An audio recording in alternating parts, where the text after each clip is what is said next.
this Now. for $10. Nobody. How are you, Paul? Where's your Richie's spoon down here? What's that building in front of you? We tried to enter the Ford's Theater, but as you can see, it's under renovations at this time, and therefore we were not able to attend.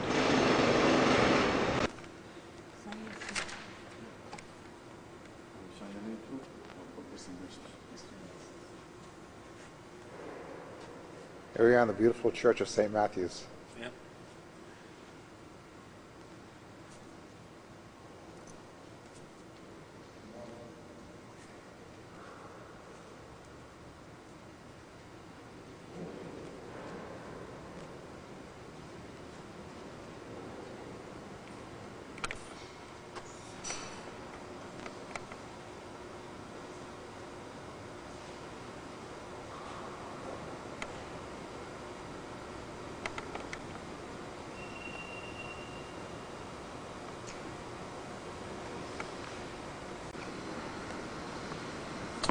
Here rested the remains of President Kennedy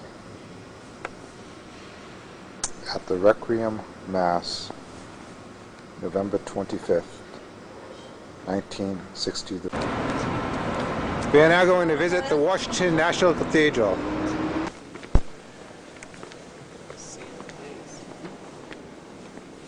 100th birthday. Construction started in 1907 at that end downstairs. And then construction came up. For 83 years, construction finished until just 17 years ago in 1990 we put the last stone on one of our towers and said it's now finished. But the style is much older than that. It's called Gothic architecture, and it goes back about 700 years to England and France. Now there are three things you can see here that are considered Gothic. One is pointed arches. Everywhere you look, you'll see the arches come to a point. And that's important because the builders who were building churches used to use rounded arches, but they wanted to build higher churches. And they discovered through trial and error that pointed arches added strength to the structure so that they could actually build higher churches. And our nave goes up about 100 feet. Now if you look at the ceiling, that's another characteristic of Gothic architecture. You see the curvature up there? That's called a vaulted ceiling. They're curved. And the ribs are actually carrying the weight of the stone to the pillars on the side. Also notice the round stones up there. Big ones and small ones. Those are called boss stones. They're actually keystones. They're helping to hold up the place, but they're a great place for carving. And we have over 800 of these boss stones in the cathedral, all carved. I don't talk about them too much because without binoculars you can't see the images very well, but you can see that they're carved. And then the stained glass windows are another Gothic characteristic. 700 years ago, most people never learned to read and write, and so the windows were designed to tell stories because you could learn about religious stories without needing to read and write. We have over 200 windows, and they all tell stories. Sometimes religious stories, this is a church, but lots of other things. U.S. history, world history, lots of stories, and I'll show you that as we walk around. This is an Episcopal church. It's considered the national cathedral, so many people think it must be non-denominational, but that's not true. It's an Episcopal church, it always has been. But it's considered a house of prayer for all people. So everyone of any faith, even people of no faith, everyone is invited to come here. The building actually tells you a story as you walk through it, and it starts where you came in with the story of creation. When you leave the cathedral today, if you look over our front doors, you'll see sculptures that talk about the creation of human beings and the creation of night and day. But there's also a window at that end called the creation window, and I'd like you to turn around and look at that window. It's 26 feet across. There are more than 10,000 pieces of glass in there to make up that window. The transparent glass in the center represents God's commandment, let there be light. And the rest of it is abstract, what the artist thought creation looked like. So the story that the building tells you starts with creation, And then if you look at the windows on both sides, way up at the top, those windows are telling you biblical stories from the Old Testament, the Hebrew Bible, until you get down to the front, and they change from Old Testament stories to New Testament stories, Christian stories.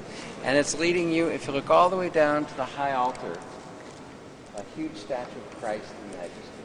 And then we have chapels downstairs that continue the story. So that's what the building is telling you as you walk through it. Now I seated you here so that you would look. Here he is. Now he was president during World War I, and after the war he promoted a new organization called the League of Nations that failed. It never came into existence, but it led to the United Nations, which is still with us. So the windows to connect them to President Wilson's life are called the War and Peace windows. Look on the left-hand side, and you see God blessing children from around the world, thus bringing peace to the world. Look on the right-hand side. The red represents the violence and destruction of war. And you can see anguish on a couple of faces there. In the middle, blue is often a color of hope. And the artist in this case says hope for humanity through Christian faith. So he shows the figure of Jesus in the middle being brought down from the cross. His mother is embracing him from above. And if you look down at the bottom, there's a sleeping figure, but she has a slight smile on her face. That's Mother Earth, and it said she said, well, always awake and always asleep. She always knows what's going on. Now, excuse me. Why was Woodrow Wilson not? Why was Woodrow Wilson? Why was he not sent to the Arlington National Cemetery? His family decided to have him buried here in the cathedral. When he was president, he used to come up here to see what was going on. He was very interested in the cathedral. And he stayed in Washington after his presidency. There's down on S Street, there's a house called Wilson House. You can actually go through it. It's a museum house now. And so they decided to have him buried here in the cathedral. Now he died in 1924, and this part of the cathedral didn't exist, so he was actually downstairs for 30 years. And then he was brought up here actually on his 100th birthday and put in place. And by that time, his grandson was dean of the cathedral, actually. So now follow me this. By private donations, and so a group was created to raise money throughout the country to pay for the center. President Kennedy, of course, was elected in 1960, and he and his wife were very active in the arts, and they took a very active role in raising money for the center. In fact, Mrs. Kennedy's mother actually took on a role of getting gifts for the center. They asked her, and she agreed to do it. In 1963, of course, President Kennedy was assassinated. The center hadn't even broken ground at that time, but immediately there was a big move on to rename. They wanted to have some site in Washington to recognize President Kennedy. And so the Congress unanimously passed a bill renaming the future cultural center for President Kennedy. And so not only are we a performing arts center, but we're also a living presidential memorial. And there'll be aspects I'll point out to you during the course of the tour relating to President Kennedy. The architect for the center was Edward Durrell Stone. He's obviously a modern architect. His style, he was one of the architects of MoMA in New York, Museum of Modern Art. This is just a big rectangular box. It's over 630 feet long, and inside it contains 6 theaters. The center, the mirrors are a gift of Belgium. They're 60 feet high, obviously in panels. That's how high the ceiling is here. So a very large room. How do they change the bulbs? They bring a cherry picker. How do they change the bulbs? They bring a cherry picker in here, and they raise them up there. They clean the chandeliers. They lower the crystals down and wash them, replace the bulbs. Okay, now we're going to go to the presidential party. This is our largest presidential box. It holds 12 people, meaning there are 12 theater seats reserved for the White House. The White House determines who gets those seats, because obviously, often, most of the time, the president would not be coming to a performance. And on those days, when he or his family is not here, then the incumbent president would distribute those seats, tickets to his friends or family or whatever. Do presidents come for performances? They do. I was giving a tour about 6 months ago, and a lady who belongs to the season here for the orchestra, she was here on a Sunday afternoon, and she said just a month or so before that, she came to a performance, and the president and his wife were here. And during intermission, she went over and talked to Mrs. Bush, and she said, I think she said, Mrs. Bush said, well, I told George, anyway, this bust is 8 feet tall. Again, remember, we're in a 60-foot room here. It weighs over 3,000 pounds. It's made of bronze. It's hollow. It's on a 9-foot marble pedestal. Now, if you take the bust and divide it vertically into 2 halves, the sculptor, Robert Burks, did the models in this piece based on photographs and videotapes of President Kennedy. And one thing he noticed about President Kennedy was the impact the office of the presidency had on him. So what the artist subtly did is on the right side of the bust is the president as he entered office, more youthful, the mouth turned up. On the left, looking at the bust on our left is the president at the end of his tenure as president. The eye is drooping and the mouth is turned down. And he wanted to show, and we, it's common, we all talk about the impact the office of president has on the person who occupies the office, but he wanted to capture that. This is the Golden Circle Lounge. It's used for the Opera House here. Golden Circle refers to, we have people who contribute up to $100,000 a year to the Kennedy Center to help defray the cost of performances here. This lounge is reserved for people who are part of a circle group starting with $1,000 a year, and during intermission they would have refreshments served in here.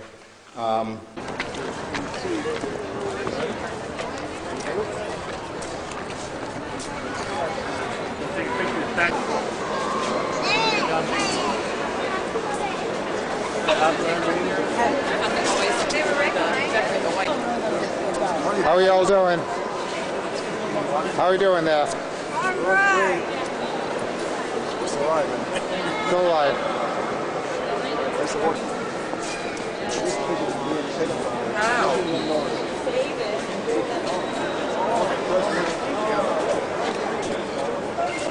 From the Lincoln Memorial to the Washington Memorial.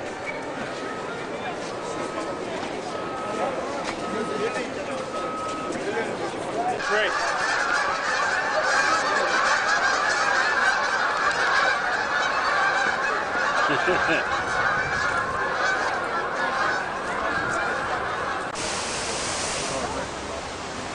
This here is a view of the World War II Memorial. And we are now approaching the Washington Memorial.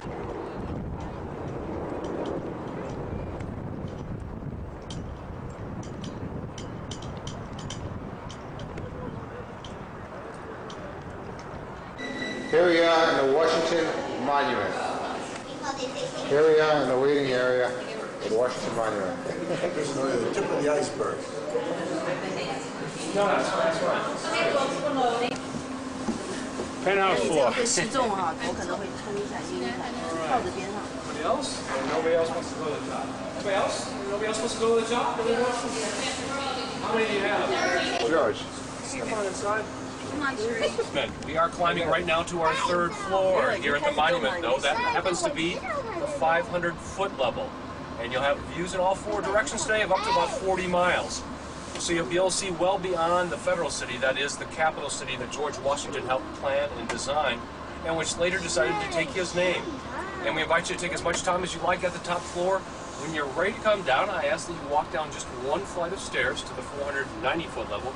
And there are some exhibits at that level. We'll bring the elevator up there to take you back to the base of the monument. Now, while you're on the top floor enjoying those great views, be sure to look both above and below each window. Above, you'll find a rather large photograph. That's Washington, D.C., that view anyway, as it is today. The major landmarks will be labeled for you. Below is a little more interesting. You'll see 3 historic photographs taken over the past 120 years. So you get a chance to see how Washington developed, the city that is, developed over time. It's a rather interesting story. If you have any questions, feel free to ask me or one of my colleagues.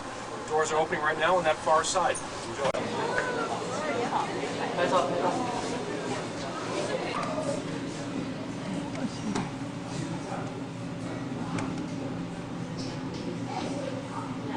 This is a shot of the White House from the top of the Washington Monument.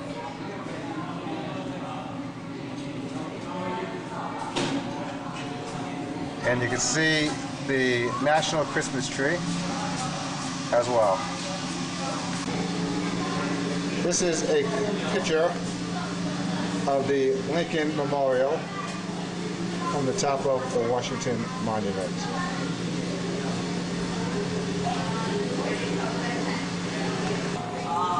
This is a picture of the Jefferson Memorial. There is a picture. This is a view of our state capitol from the top of the Washington Monument. This is the east view. This is the east view. This is a view of the Washington Monument from the Jefferson Memorial.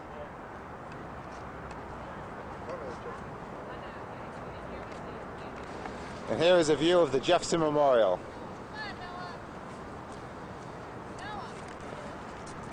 And here is a view that we made it to our destination. Amen.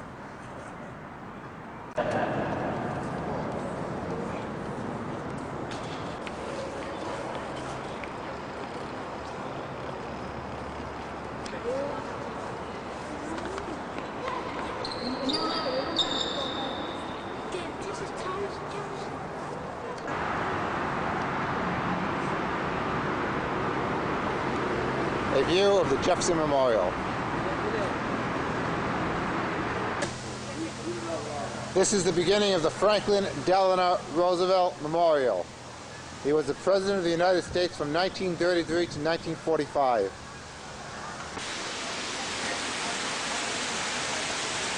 Picture of Eleanor Roosevelt.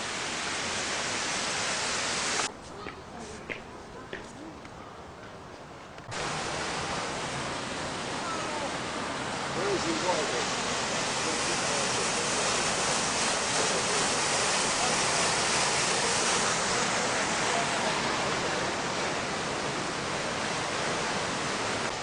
This is a view of the bread line during the Great Depression.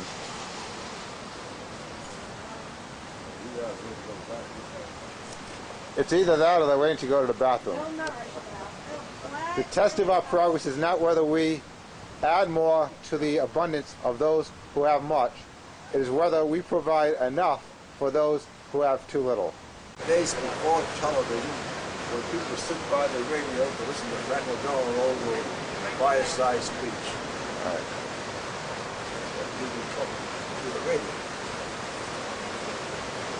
Franklin and Delano Roosevelt's fireside chats kept the people of the United States captivated by his wisdom and informed by what was going on.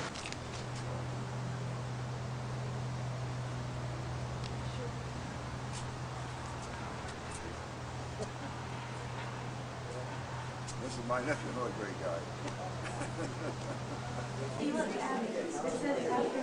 So they mature more quickly. Yeah. Babe Ruth, Albert Einstein. Thank you. So we gotta get into food. Gotta get into food. That's the B1. Because the actual Statue of Freedom, which is this tall, and it is the second tallest standing statue in Washington, D.C. It's made out of bronze that sits at the top of the Capitol. And it took them 10 years to clean it. So there was a point in time where you would see a flyover of the Capitol in the 80s and you didn't see the Statue of Freedom there because they were cleaning it. The second thing I want to point out to you is the first ever rail car that was used for the second subway system. There are two rail systems now that they use. There's one that the senators used to go back and forth, senators and staff. And then later on they went and built one for the public, which we will use to get over to the Capitol. And I'll take you on the one that the Senate to go and bring back. Because we're in the Russell building, we could literally walk it over. It's a 5-minute walk. You go right down this ramp here, and you end up at the Capitol. And that's why it's so convenient for the other statesmen of the crew to be in the Russell building, because they usually just walk it over and don't take the train, whereas your folks who have offices in Dirksen and in Hart, the building that we were in when we began, have to take the train. Why did they build the trains? You have 15 minutes during a roll call vote to get from your office or wherever you are on the floor of the Senate to vote. And so originally the Senate was in the Capitol. When they built the first office building in 1905, they had to come up with a way to get senators from their offices to the floor of the Senate. And now what you watch on C-SPAN when you watch a senator giving a speech, he's usually speaking to an empty room because folks are either in committee or they have meetings, whatever. You know, they might be at a luncheon. All kinds of different things are going on.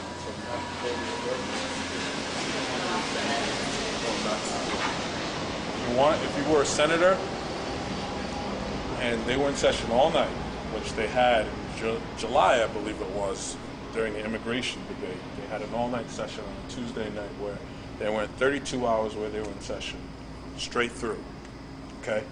Nobody went home. All 100 senators were here because they had a procedure where they had to have 30 hours of debate before they could take a vote on the immigration stuff. The cafeteria stayed open. Most of the senators have couches in their actual offices that they can sleep on. They have full bathrooms in their personal offices, so they have a shower that they can shower with. Generally, senators leave clothes in their office just in case something like that happens. They also have a hideaway office that the public doesn't know about inside of the Capitol, so that if they had a succession of votes early on, they could, instead of going back to their office, go to their hideaway, wait, and hear the chimes and bells and whistles inside of the Capitol that let them know that votes were going on.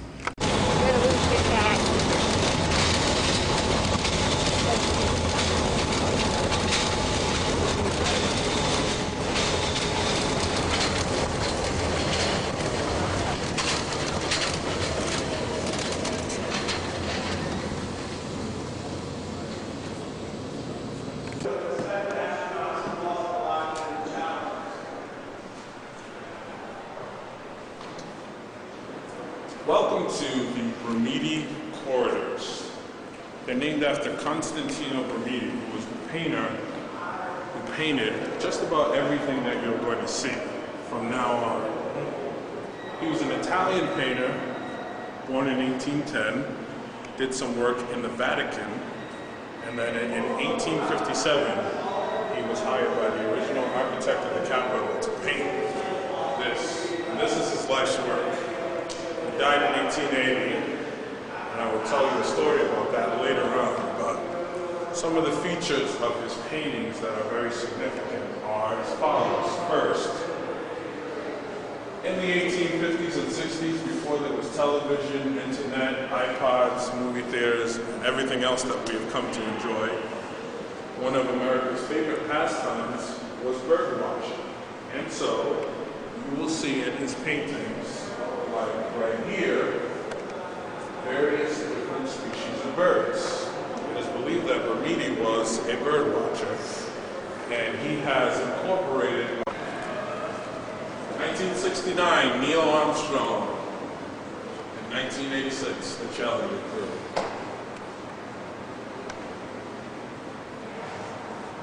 And then what you have is diamonds like these that are empty.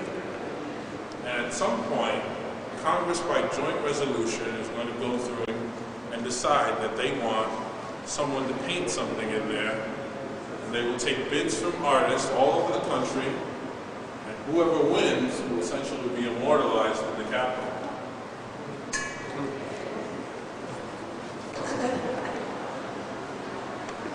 Now I'll talk about it behind you. This is the Senate Appropriations Committee room, where the Senate Appropriations Committee doesn't work. It used to be the Senate Committee on Naval Affairs in the 1800s, and they went through after when they joined all the armed forces together and put the Senate Armed Services Committee together. This became the room that the Appropriations Committee does work in. Senator Reid actually sits on this committee. He's on the Appropriations Committee. And on the table there are kind of little golden plaques. It's all assigned to you. And so what you have is the big chair there with the gavel. I was Senator Reid. When we came up those stairs there that we went up, passed by a bank of elevators. You take the elevator to the second floor, you come out right here, and through those double doors is the Senate floor. You're facing the Vice President's desk. Just a little bit closer than that is the old Senate chamber, where the Senate did its business between 1850 and 1860. And a little bit closer to that is Senator Reid from Nevada's Majority Leader's office. And that's the reason why it's closed, because they don't like the public milling around when the Majority Leader's around and when the staff is busy. Talk a little bit about this. And they put it up for auction. Any ideas how much the Senate bought this chandelier for at an auction? $200. $1,500. I'll tell you about the chandelier. There are 14,500 crystals on that chandelier. There are 40 lights. It weighs a half a ton. And where it's hanging now, there used to be a skylight, which they had to actually put a motor on the top of it so that they could lower it up and down for cleaning purposes. Up in the ceiling there, what you can see are two flowers. They were the two most significant agricultural products of the United States in the 1800s. Any ideas what those were? Cotton and tobacco leaves, that's correct. And that is a feature that is not only significant to just here. Here it comes.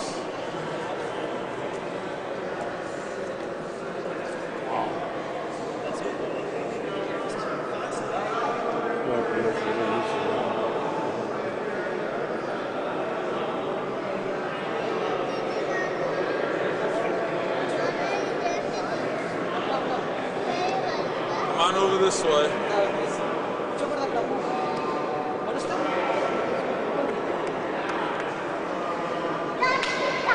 Welcome to the Capitol Rotunda. Like I said before, this is probably the most recognizable room in Washington, D.C., if not the country. There's so much going on here that the best way to do it is to start way at the top there. Way up there. The name of the painting is called The Apotheosis of Washington. Who was the painter? Constantino Bramiti. Now, how the heck did he get all the way up there and paint that? Well, he had to build scaffolding and paint that on his back. There is a set of stairs and an elevator now, which used to be a set of stairs that leads you all the way up there. And this sort of round part on the outside that you can see is actually a balcony. So he constructed a scaffolding on that balcony and painted this painting that you see on his back. And the only reason why he did it on his back is because had he painted it standing up, it would give you a distorted view of that. The apotheosis of Washington means Washington's ascension to heaven. It's the likening of Washington to a god. It comes from an ancient Roman tradition where the Roman politicians likened themselves to mini gods. And Washington is depicted in this particular painting right underneath me with a purple sort of blanket, which is the Roman kind of royal color. He's got it on his lap.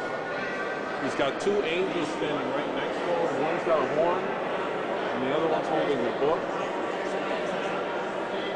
There are 13 angels that go all the way around, one for each of the 13 original colonies. And there's a small banner, a white banner, that reads E pluribus unum, means out of many one. It's printed on all of our currency. Just a step below that, we have 6 Roman god monikers. There's the Roman god of justice, the Roman god of war, of agriculture, science, and 2 others that I always forget, but I don't know off the top of my head. The only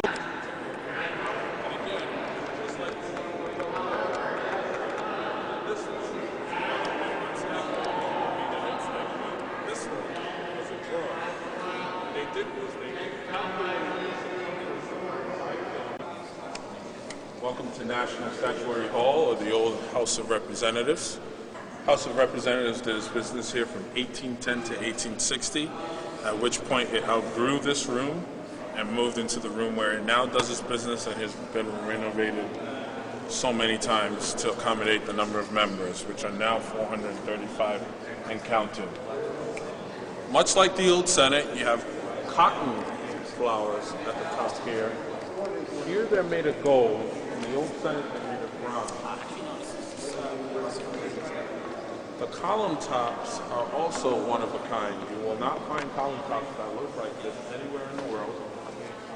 Ramidi had a cousin who did some work in the Vatican, and because he did all of this work here, it became sort of a family affair, if you will. And he constructed these column tops. They're the only place in the world that you'll find them.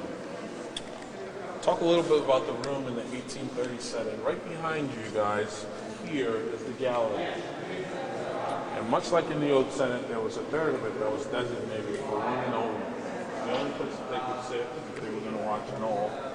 Started from those 2 columns right there. Think of this in the 1830s, 1840s environment. It's June, and it's hot in here. The sun is out. And before 1830, these sort of drapes didn't exist. So it's really, really bright in here. You probably can't see. You can't see the speaker from here because there are desks everywhere, there are members everywhere. It's bright. It's loud because the gallery's screaming at you.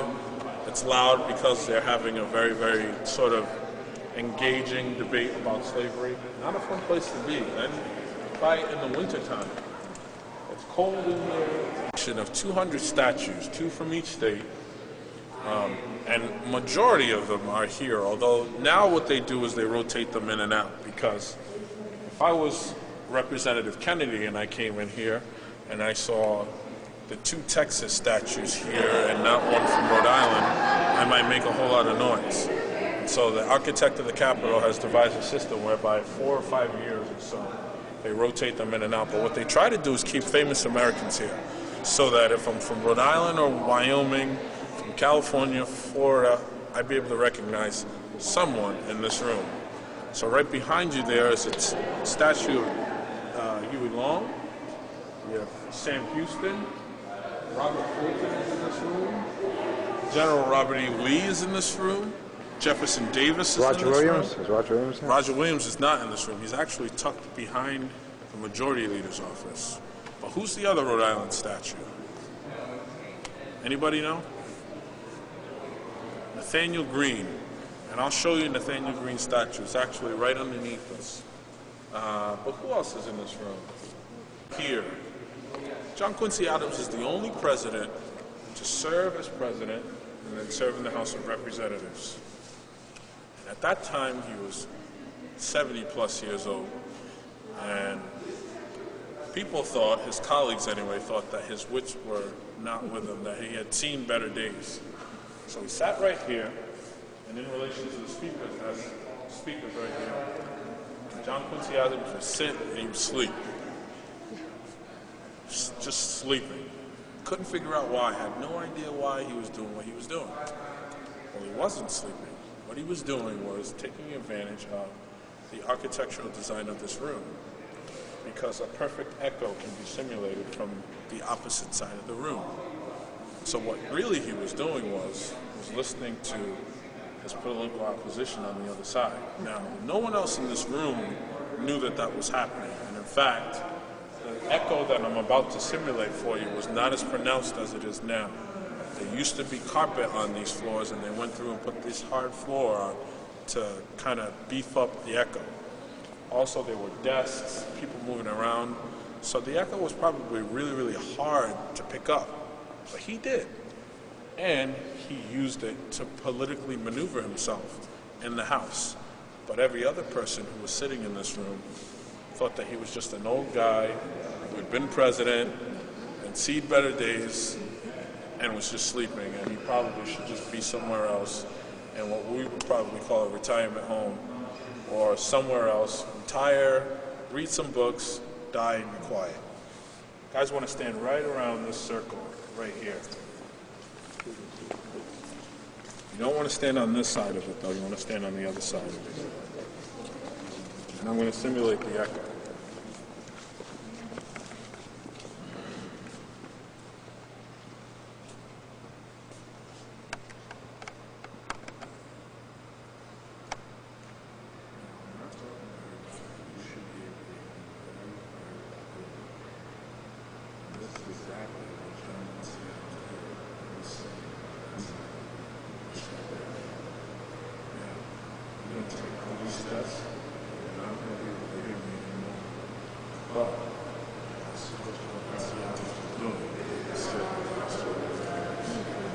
Wow. Wow. Let's say how it works is the sound bounces off the ground, up here, hits at a 90-degree angle, bounces off that part of the ceiling at a 90-degree angle, and it's directly down. And it simulates a perfect echo. So that was serendipitous that he happened to be at that spot. Yeah. He just happened to be sitting there. But he, being a former president and very politically astute, knew how to take that little tiny bit of information and use it to his advantage.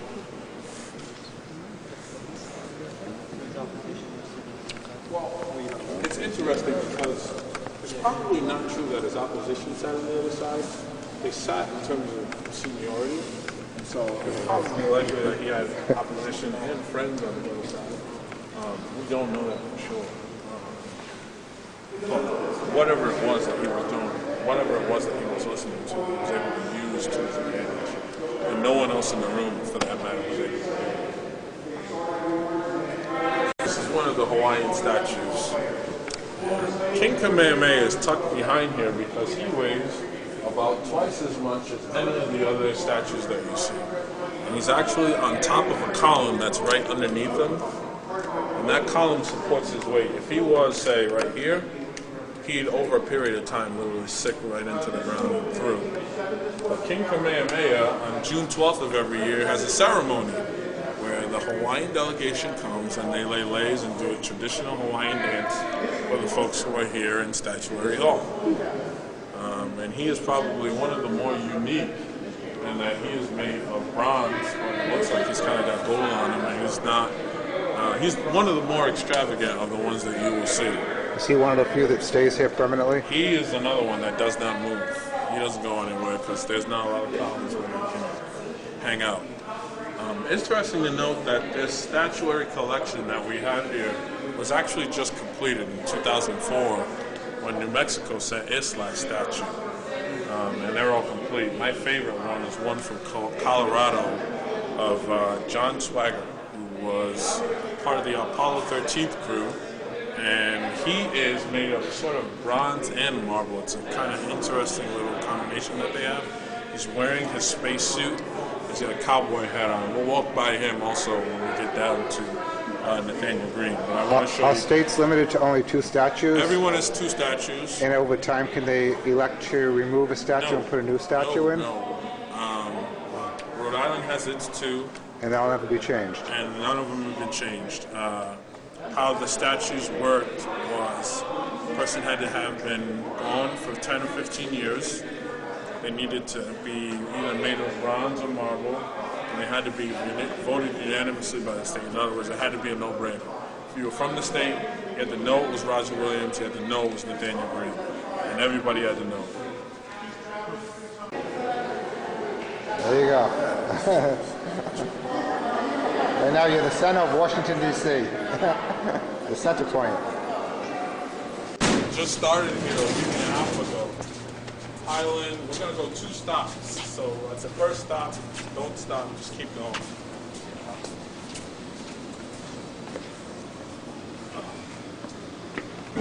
So that he can do his business. And he's the only one on the outside. No one else is in a wheelchair. I had to build a wheelchair ramp for him to vote in the House. Because it didn't exist before he was elected. You're not a police force. You have.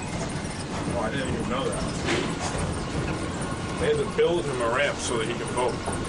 And now, that institution has changed so much because where his office is, it's all handicapped accessible. It's like the only one in the house.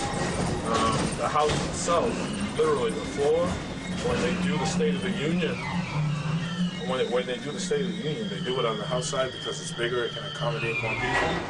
And one of the first things that he had to do after he was elected the first time was build that ramp. Something familiar, and then make it easier for you to pray.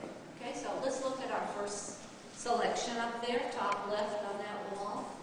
That is the pelican, which they used to believe fed its young with his own blood. So that's Christ shedding his blood for us.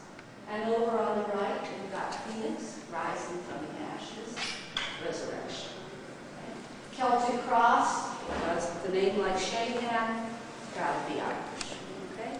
He's the only person buried there, by the way. He's under the floor. He's not in that sarcophagus. Okay, let's go. Is there anybody here who's not Catholic? Okay, if I start talking in strange terms, let me know. Okay, let's go in. Got up early this morning to come for a tour. This is great. Come on in, please. Okay, those of you who are Catholic are subject to occasional pop quizzes, so be prepared. Okay. All right. Here's, so far, the only canonized pope of the 20th century. It's Pius X. He rose up rapidly from just a humble peasant family. And he thought that his 4 major achievements are these commemorated in plaques. Up to his time, you could not receive the Eucharist until you were an adolescent. Okay. Underneath, he revived CCD. What's CCD? Catholic. Sure, it's our equivalent to Sunday school. Okay. Top right over there, you see the Holy Spirit in the form of a dove guiding the church on stormy seas. And then underneath that, he revised church law. See that inside an altar? You know. A relic. A relic, yes, okay. In this case, I believe it's a piece of his bone or his hair, okay? First class relic, body part. Second part, things that were used a lot by the saint, like books, clothes, crucifix, whatever. And third class, something that's been touched either of the first 2. Okay?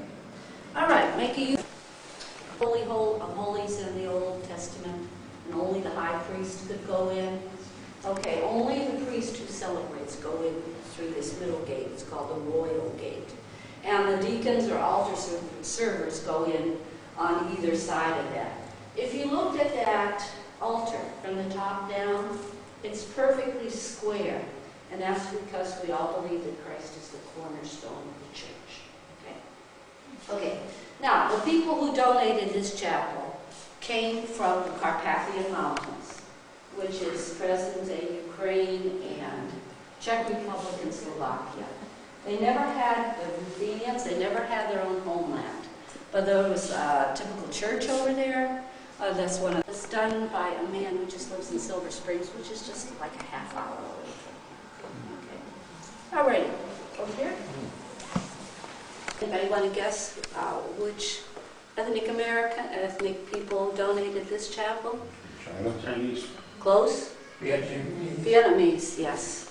Okay, this is Our Lady of Lavong. So you see very Asian-looking mother and son, and that's okay. That's an artist's privilege. When you pray using some instrument of prayer, and you see something familiar, it makes it easier for you to pray. Okay? We notice every different dialect has, they paint Jesus to look like. That's great. Why not? Yeah. Yeah. It's $399 for this bigger than a football field. Okay. If you look at the ceilings up there, they're 100 feet high. The dome that has the slender stained glass windows is 159 feet tall. And by the way, you see that this first one has just been completed recently. The dome has yet to be covered with mosaic, so there's lots of stuff. There's an Italian chapel that's going to be finished pretty soon over to the left.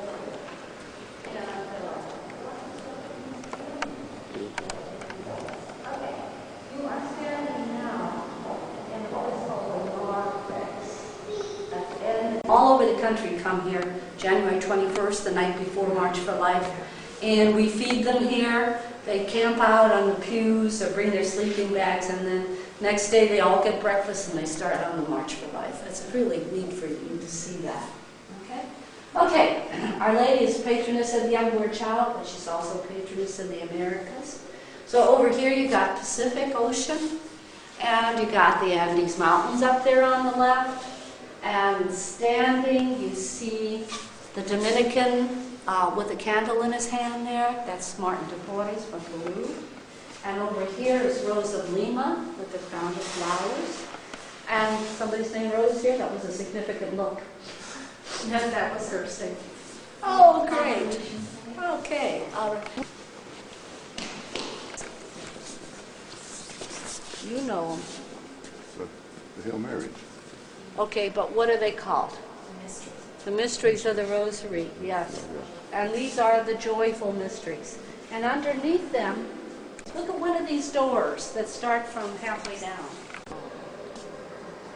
Okay, straight back down to about where those people are sitting.